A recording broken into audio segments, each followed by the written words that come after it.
Hi BYD. Please say it. Rotate screen. Okay. Welcome to another episode of Kid and Dad Motovlog. So for today's episode po, sisilipin natin yung aming bagong biling BYD Sea Lion 5. So titingnan natin yung mga specs and features, mga hardwares niya. Sisilipin natin yung loob at labas ng ating Sea Lion 5. And pupunta po tayo dun muna sa ating paboritong tambayan sa Shell Santo Domingo. And dun natin umpisahan yung pagsilip sa kung ano man yung mga merong i-offer itong Sea Lion 5. So tara na! Hey, good morning! Si Brian po ulit ito ng Kid and Dad Motovlog. And yan, sobrang saya po natin because kahapon po ay nakuha na natin sa wakas yung ating BYD Sea Lion 5. Yan. So for today, walk through ko kayo dito sa loob at labas ng ating Sea Lion 5 and check out natin yung kanyang mga hardwares, yung kanyang mga basic features. Hindi naman po in-depth review to, no? So parang more like first impression. Yan, para at least ma-share ko na rin sa inyo itong kung anong itsura nitong Sea Lion 5, kung ano yung mga makukuha nyo kapag kumuha kayo ng isa. Oy, BYD rin yun nasa harapan natin, no? E-Max 7. So ito naman yung kanilang isa sa kanilang full electric. Yan, E-Max 7. And yun nga, we opted for a hybrid kasi nga gusto kong simply makuha yung best of both worlds. So if dito lang tayo sa city, since meron naman siyang range na 71 kilometers sa full electric, tatagal siya, no, dito sa city.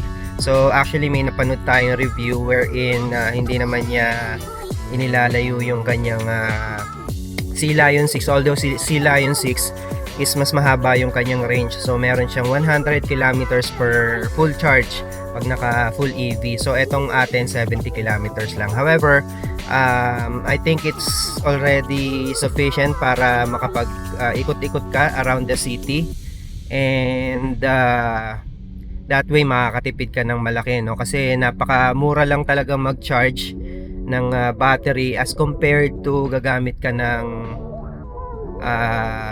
gagamit ka ng fuel. So sobrang laki ng difference sa magagastos. Ayan. So ito yung ating cockpit, no? Ayan, nagda-drive pa tayo kaya hindi ako masyado makafocus. Pero ito yung cockpit ng ating Sea Lion 5. So as you can see, yung kanyang instrument panel ay ano na rin, no? Digital na rin. So lahat digital. Ayan, meron siyang kilowatt meter. So actually yan yung parang kung gaano karaming battery yung na di-dispense or nako-consume. Ayan, so meron diyang tatlong kulay, green, blue, and red. Yan, so yung green for charging. So ibig sabihin nagcha-charge yung ating battery. So dahil meron itong technology which they call yung regenerative braking. So every time na nag-engine brake, sina-charge niya yung battery. Yan, so ano yan, malaking bagay yan kapag kunyari naubusan ka na ng electric or ng charge and gagamitin mo na yung gas. So while you are using the gas for running the car, ano siya, nagcha-charge na siya. So parang 20% yata or 25%, hindi pa ako masyadong sure kung saan siya nag-i-stop gumamit ng battery. Kunyari naka full electric siya, no? Pagdating sa certain point, 20% or 25%, mag-switch na siya into hybrid. So yun, gagamit na siya ng petrol and then magcha-charge na yung battery. So habang ginagamit mo na siya, nagcha-charge na yung battery. And ano siya, no, optional siya. Pwede mo siyang iset yata na nagcha-charge yung battery, pero hindi siya gagamit ng battery unless i-manually enable mo siya. Kasi kahapon nag-drive kami, meron siyang mode kung saan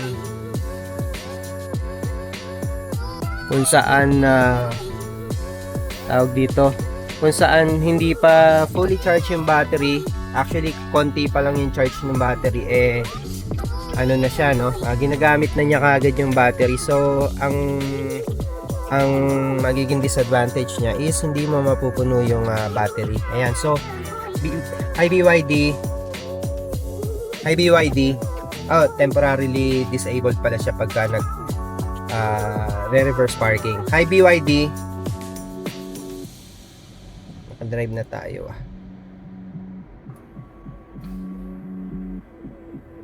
Ayan. Okay, so ayun, ipapark muna natin siya para makababa tayo ng sasakyan and makita rin natin yung yung exterior niya. But for the meantime, ayan, papakita ko rin muna sa inyo yung interior niya, yung buong interior.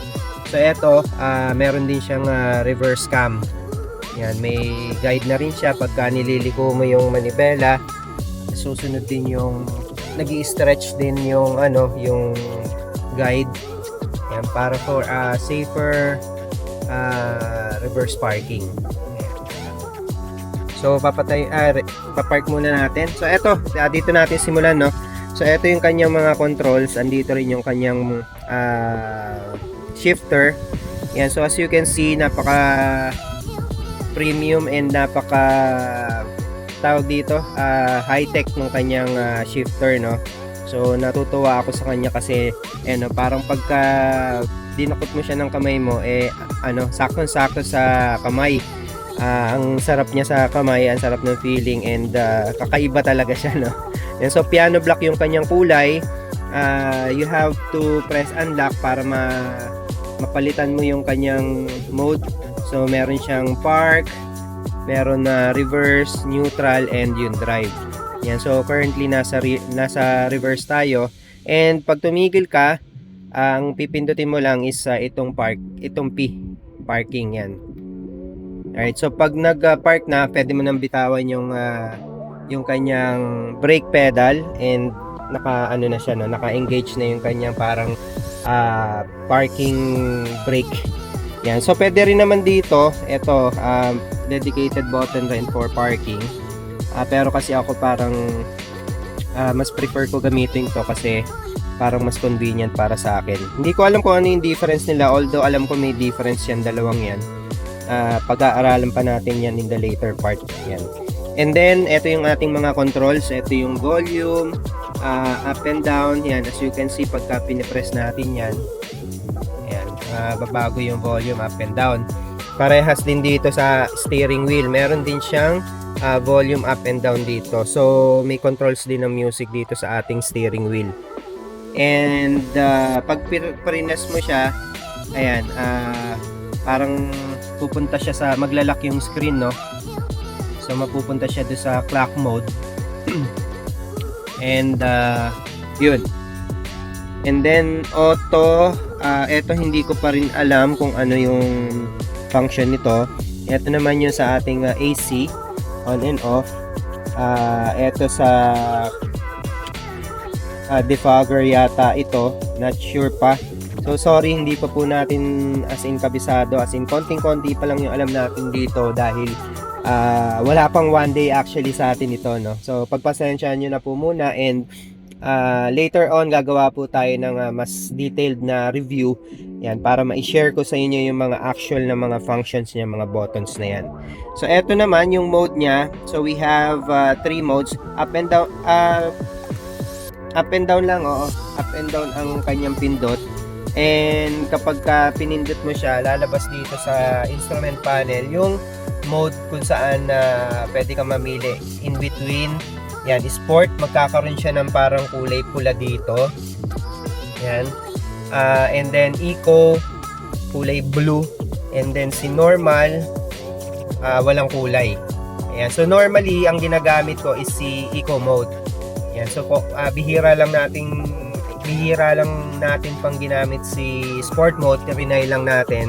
Pero I'm sure na magagamit natin yan, and sobrang mapapakinabangan natin yan. Kasi medyo malaki talaga yung difference nung kanyang takbo, no? Pag naka eco normal and naka sport, sobrang lakas po talaga pag naka sport mode.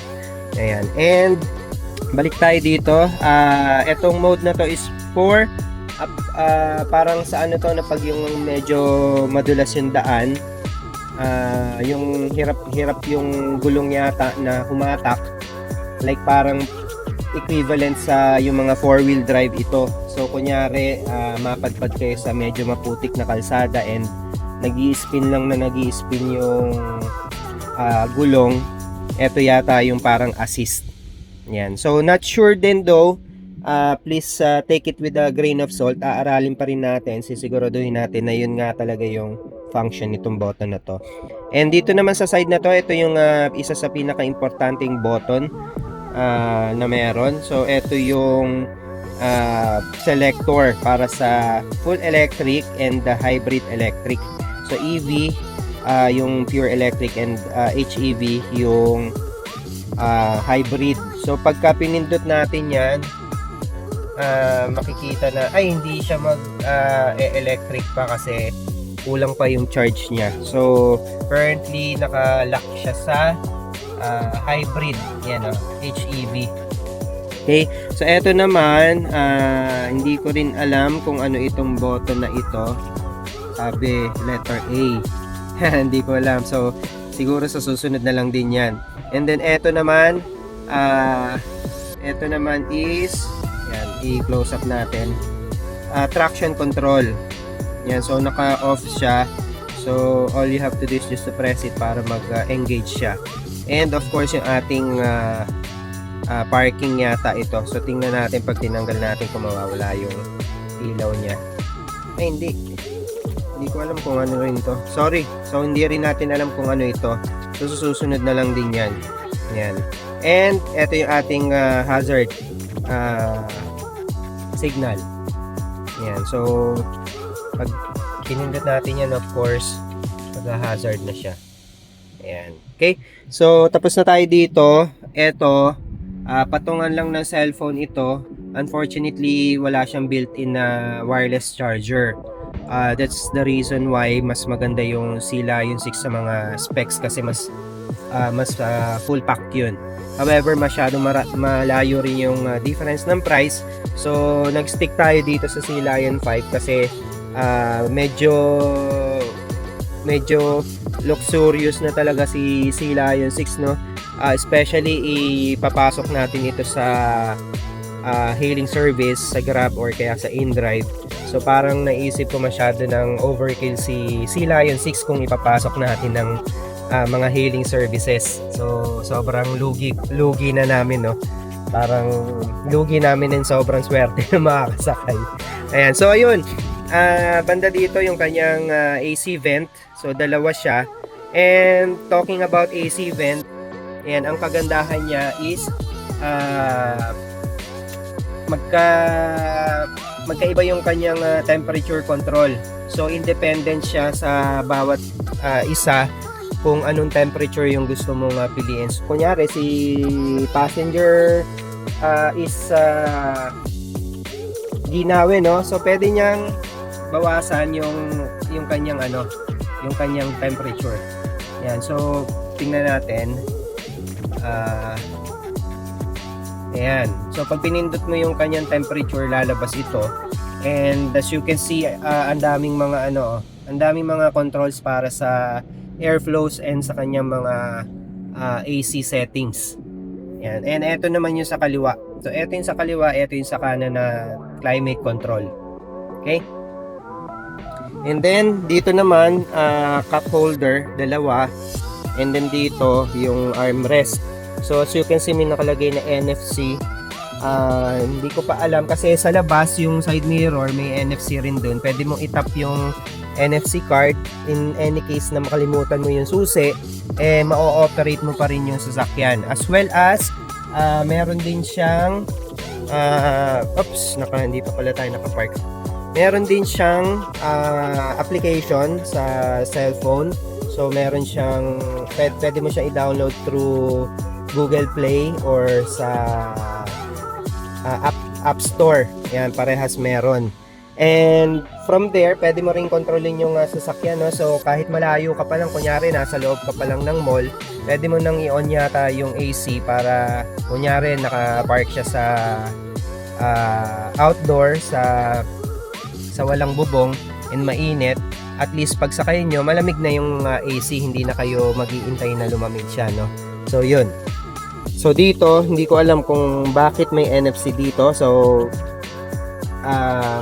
okay. So siguro pag tinap mo yung NFC sa may side mirror, bubukas siguro yung pintuan, and for you to be able to start the engine, siguro yun yung silbi nitong NFC dito. Yan. So tatryin din natin yun sa second review natin, second video natin dito sa Sea Lion 5. Yan. And pag inangat nyo to, very spacious. Ang daming maiilagay, oh. Ayan, oh. Ayan, oh. Malalim siya. So, lagayan ng kung ano-anong gamit, kung anong gusto nyo ilagay dyan. And since malapit na yung park na nandito yan, yan, meron din siyang AC dito para sa mga passenger sa likod. And ang ganda nun nakalagay na BYD design, no? Angas. Yan. And punta muna natin yung ating interior, yung upholstery niya, no? So kung makikita nyo, ang ganda nung shape niya. Shape siya actually ng Sea Lion. So inspired siya ng Sea Lion. That's the reason why Sea Lion 5 yung pangalan nitong model ng kinuha natin sa sasakyan. And leather siya lahat, no? Which is a very very good addition, kasi hindi mo na kailangang ipa-leather. As you know, sa mga nagkokotse, talaga most of the time kino-convert nila sa leather yung balot ng mga seats, for the reason being na mas matibay siya, mas maganda siya sa pakiramdam, and mas tumatagal siya, mas matibay siya, and mas madali siyang linisin as compared dun sa mga fabric. And yung fabric kasi kumakapit yung pawis doon, and kinalaunan bumabaho, no? So ito mas maganda, wa-wipe mo lang yung pawis, and hindi siya babaho basta-basta.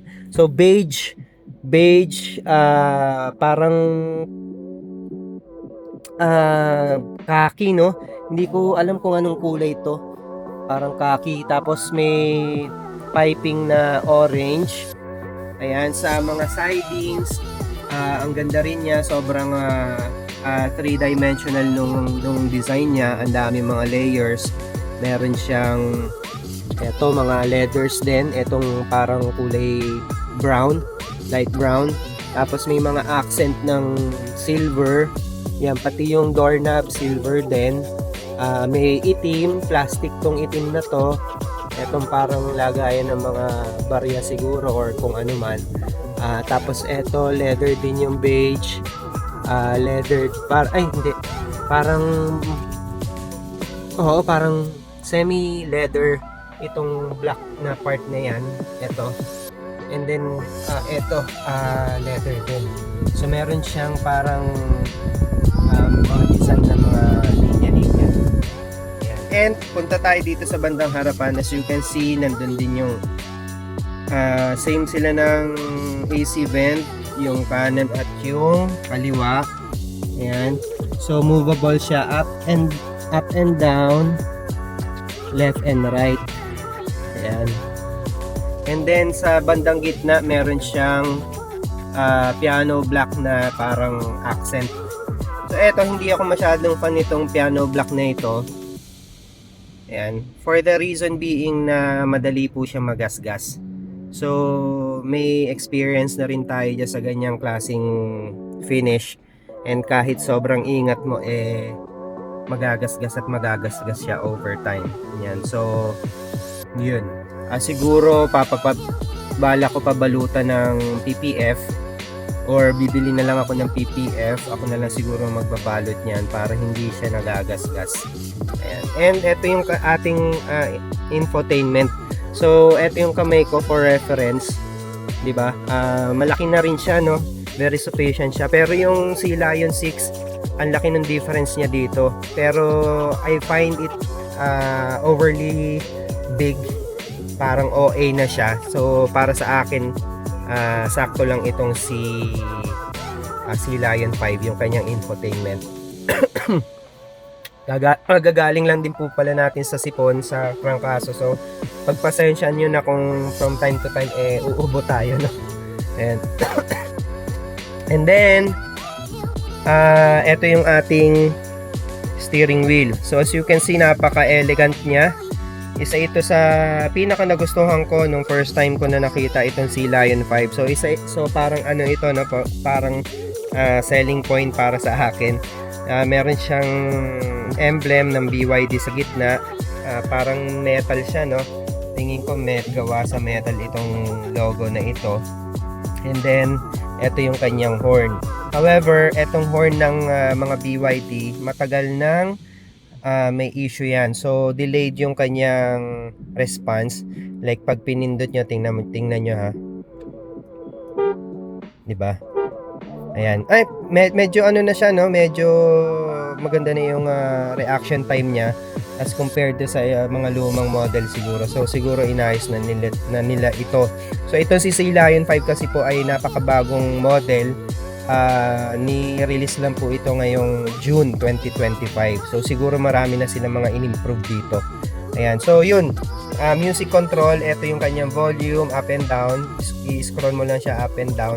Tapos pagka po-pause o kaya pe-play, i-push nyo lang. Magkiklik yan. Tapos ito yung kanyang forward kung gusto nyo next song, and yung backward kung gusto nyo yung previous song. Tapos mode din yata, mode sa ano to, no? Yan. So magbabago-bago siya ng mode kapag pinipindot ito. And eto hindi ko pa alam. Nag-play siya. Yan, so eto hindi ko alam kung ano ito. Pag-aaralan pa rin natin yan. Answer call, tapos microphone, hindi ko alam kung bakit may microphone dito. So mute button siguro to. Tama, mute button yan. And then meron din ditong rotate screen button. So same lang din ng function. Yan, mag-rotate yung screen. Yan. Actually yung rotate screen parang for me gimmicky siya, no? Nakakatuwa lang siyang tingnan, pero actually parang hindi ko masyado makita yung reason ba't kailangan mo siyang i-vertical. So most of the time, lahat naman ng apps, mas maganda siya na naka-landscape. So titingnan natin yan kung bakit kailangan nating i-vertical sa mga as we are using this vehicle, no? Tapos ito yung kanya mga sticks, mga function sticks. Hindi ko alam kung ba talaga yung tawag sa kanya. Sorry kasi for the longest time hindi tayo nahilig sa kotse. So for the longest time two-wheel lover talaga tayo, two-wheel enthusiast. So pagpasensya nyo na rin po ako kung may mga terms ako na mali. Ayan, so eto hindi ko pa rin alam. Alam ko lang dito nagamit natin kahapon yung wipers. Yan, up and down, yung mga modes niya.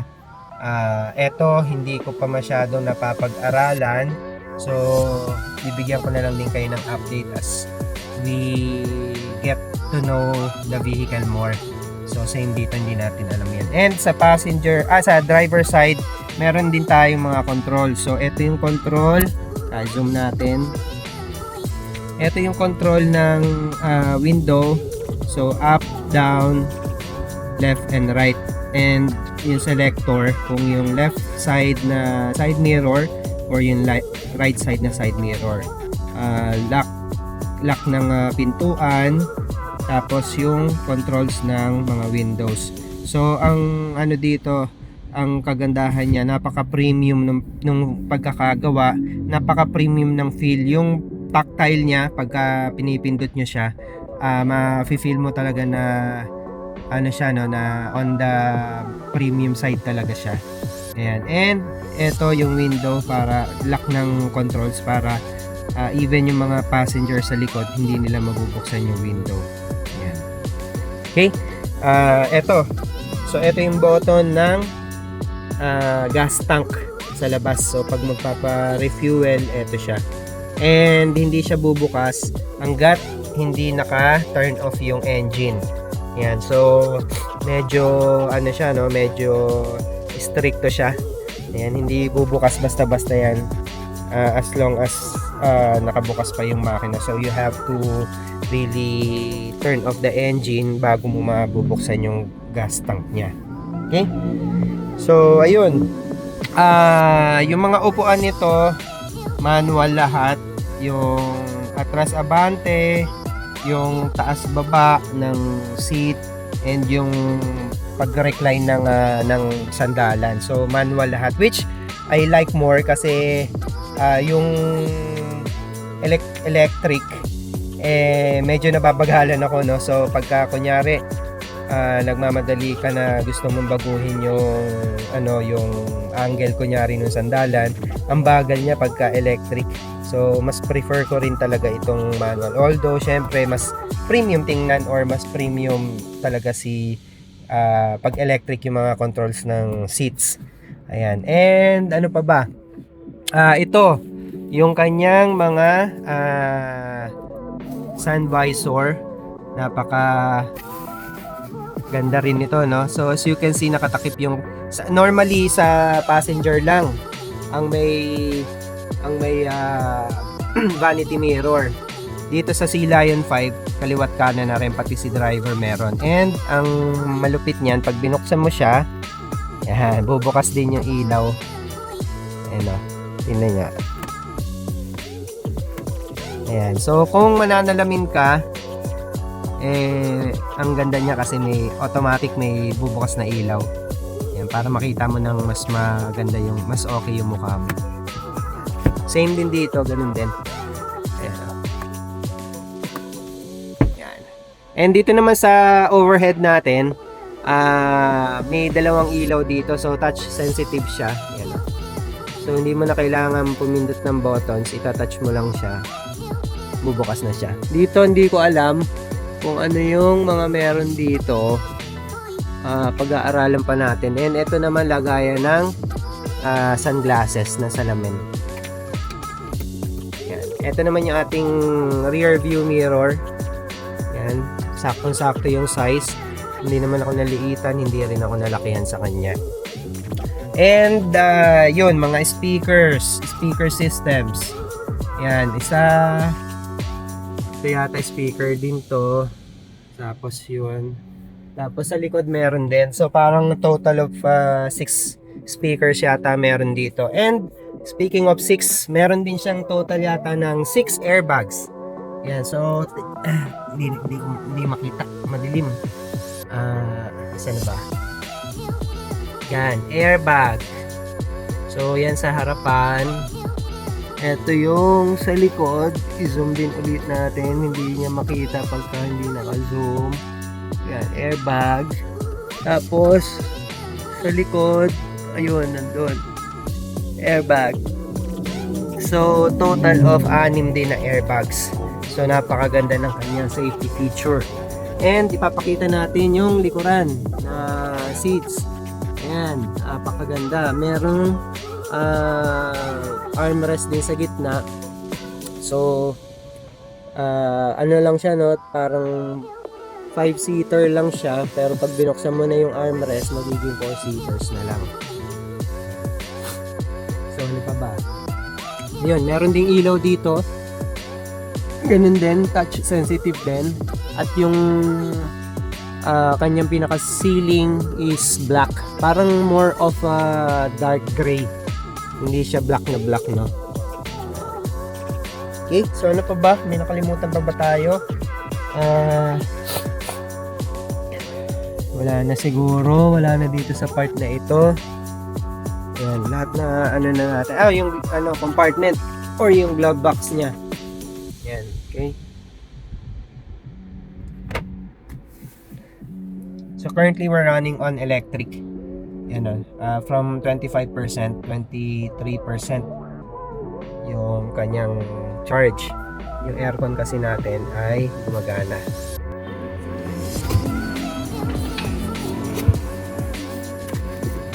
So ito po yung isang accessory na kasama niya. Bali ito po yung kanya fast charger, and it has to be wall mounted, and it has to be paired with a circuit breaker. So medyo mataas po yung kuryente na ibinabato nito. Thus kailangan po natin ng circuit breaker para po sa safety. If anything happens, mag-shut off kagad siya before lumala yung problema. Ayan, so ipapakabit natin yan sa kakilala natin na electrician.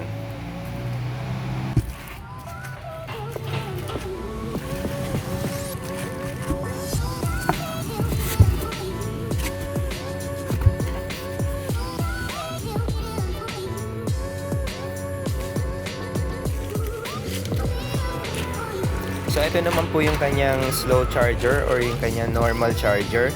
So ang kagandahan nito is pwede natin siyang dalhin kahit saan. So pwede natin siyang isaksak sa mga power outlets as long as meron siyang grounding. Yung tatlong butas po, yung dalawang flat at isang bilog.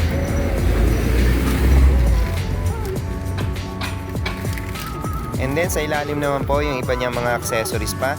Ayan, reflective vest, meron siyang saksakan. Pwede po natin ikabit yung saksakan na yan para makagamit tayo ng mga appliances or mga gadgets. So para magiging pwede siyang power bank. So ayan, may tire kit din po siya, tire sealant, tire inflator. Bali wala po siyang kasamang spare tire kasi mas madali raw mag-repair ng tire kaysa magpalit ng tire as per BYD. And then ito naman yung ating steering wheel, additional feature niya. So telescopic siya, and pwede siyang i-adjust sa ating preference. Pwedeng taas, pwede mong itaas, pwedeng ibaba, pwede mo ring i-forward and i-backward. So depende na lang kung ano yung height nyo, ano yung seat preference nyo.